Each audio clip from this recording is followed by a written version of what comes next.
Yeah. Okay, go. Welcome. G'day, everyone. Welcome back to episode 3 of Baggers Podcast 24. I'm your host, Carlton Blues, and you are? Louis from the Perth Blue Baggers pod. Awesome. Welcome back for episode 3. Already up to 3 episodes, which is pretty cool. We're growing as well. Got the YouTube out, so go and chuck a subscription to that, please. Because and like. And a like. And if you want to comment, because I'll reply. I'll get straight into it. Carlton versus North Melbourne review, where we had a significant scare. Louis from Perth Blue Baggers pod, do you want to start us off? Yeah, so I've identified a few good signs and some improvements or worries.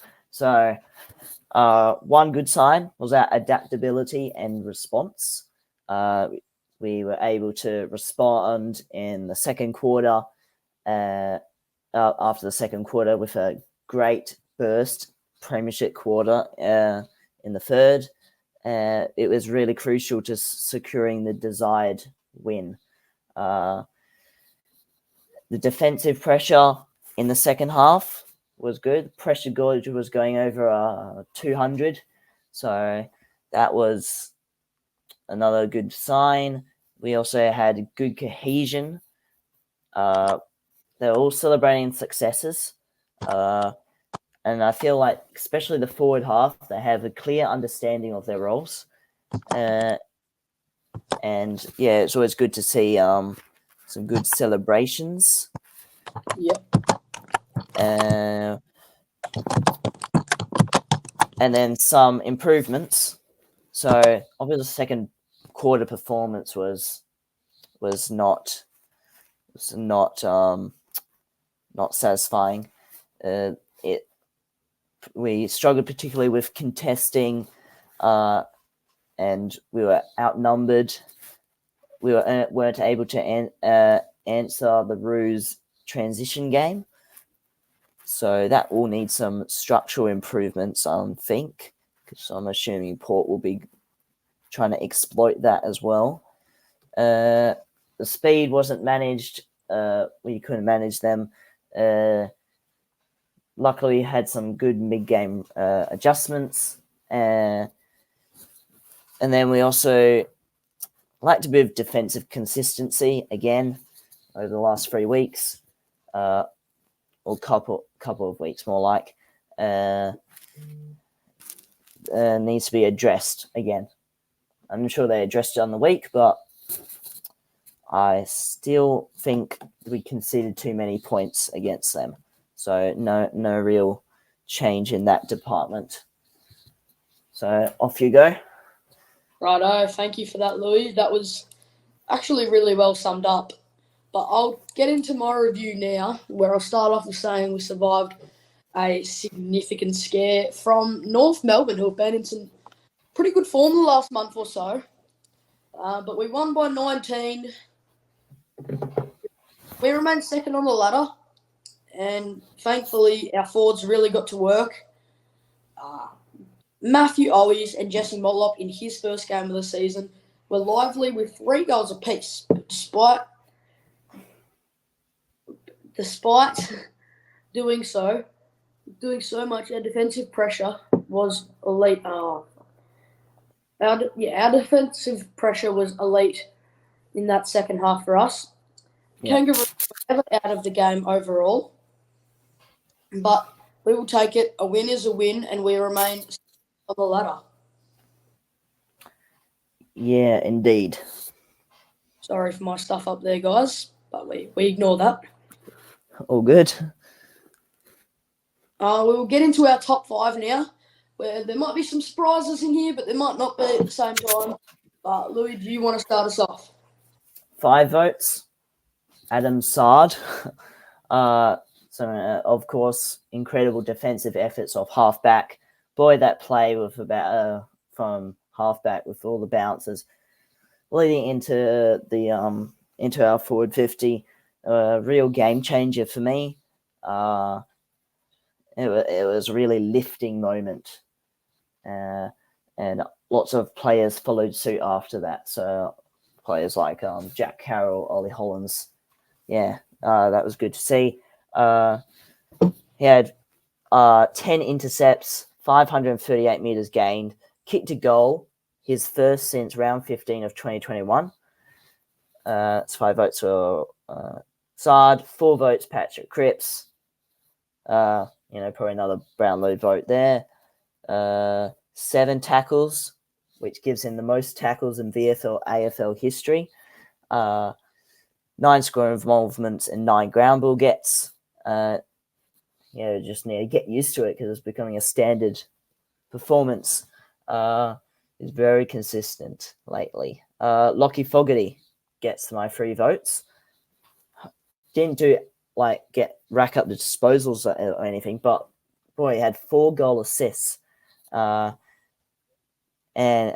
7 score involvements to go 5 tackles, 5 ground ball gets. Again, shows how important he is to the team, and is such a reliable and defensive forward.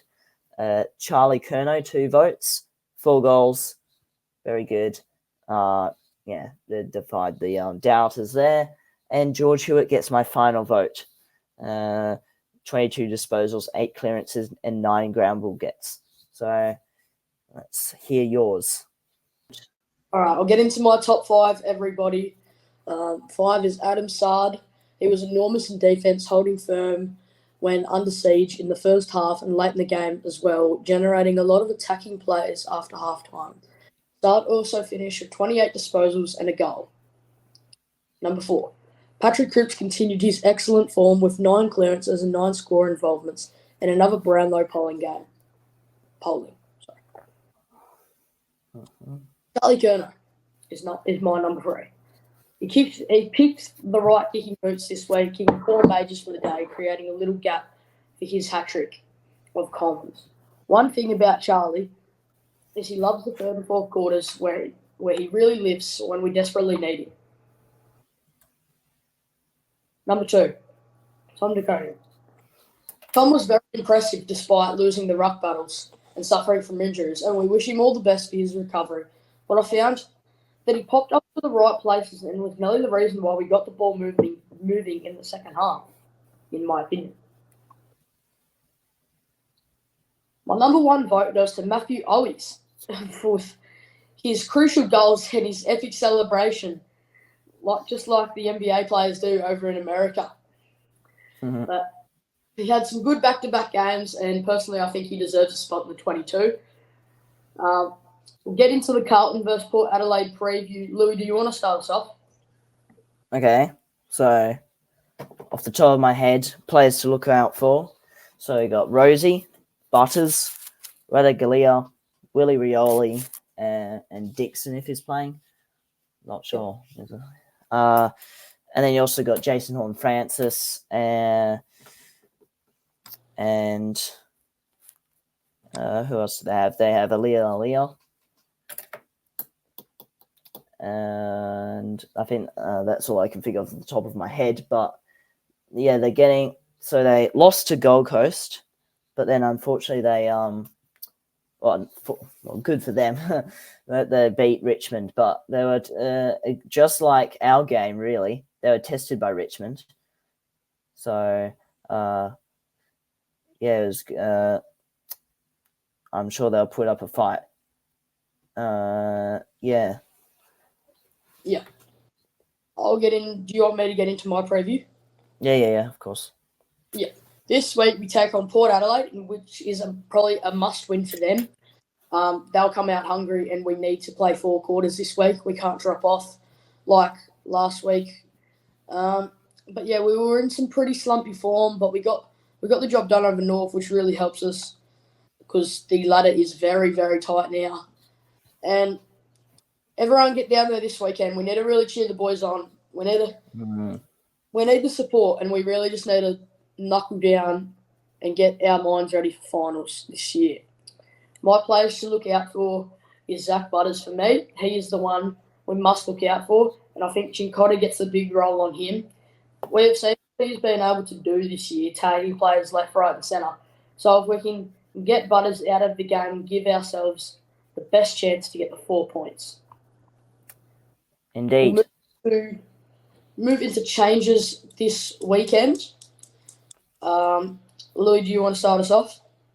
Yeah, so with TDK's injury, obviously wishing all the best. You'd put in Pinanet for him, and then you'd have. You might think about putting Binns in after his incredible 48 disposal performance, I believe. Kept updating every minute with the increases of disposals. Wouldn't be surprised if it was at 56 by now. It's probably still 48. So he could come in for Cunningham. Cunningham was still pretty good. I mean, it wasn't terrible, but I just really want to see Binns get some more opportunities while we're at it. And who else were you saying? McGovern,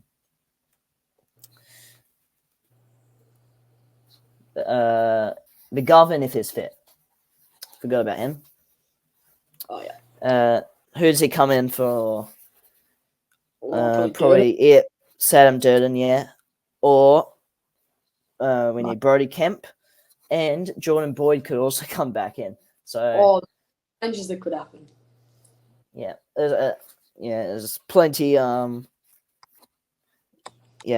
sure they'll find a way to include our best players in it. Yeah, I'm going to be completely straight with all my changes. In Pitanet, Kemp, and Binns.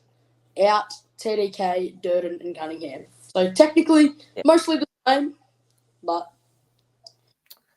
I reckon we will be able to find a spot for Boyd and Kemp and the others. But hopefully, most of the boys can pass their fitness test. I mean, there was a lot of injured players this round. Would have just liked to get the 4 points without a hassle, but it was definitely a hassle. Well, we'll get into our predictions now. Lou, do you want to start us off? Yeah, so I think it's going to be still a very tight tussle. I reckon we'll win by 8 points. With losing TDK, it's going to have he was one of our best on the ground against Port when we played them over in Adelaide. So if you lose him, essentially TDK was becoming another midfielder. So I would like more to win by more, but I'm being realistic, I reckon by 8. Yeah. Who would be your best on? Best on ground. I reckon Charlie Kerner will come back with another 5 goals this time. Once again, showing why he's should be in for his 3rd Coleman. And then Patrick Cripps will have another dominant game. Yeah. Stand up when it matters. I reckon a clutch goal this time. Yeah. I see it. Something like that. Yeah, sounds good. That actually, some good predictions there, but I'll grab into my predictions. All right, Carlton by 15. My player to be Charlie Curnow with 6 goals and 16 disposals. Mackay to kick 3 goals. And it'll be a tight hustle until 3/4 time, where we'll come back from, I reckon, 4 points down and get the win by 15. Sounds good. There's some sad news out of the Blues camp today, where we found out that TDK will miss the rest of the 2024 season, meaning Pito must not get injured.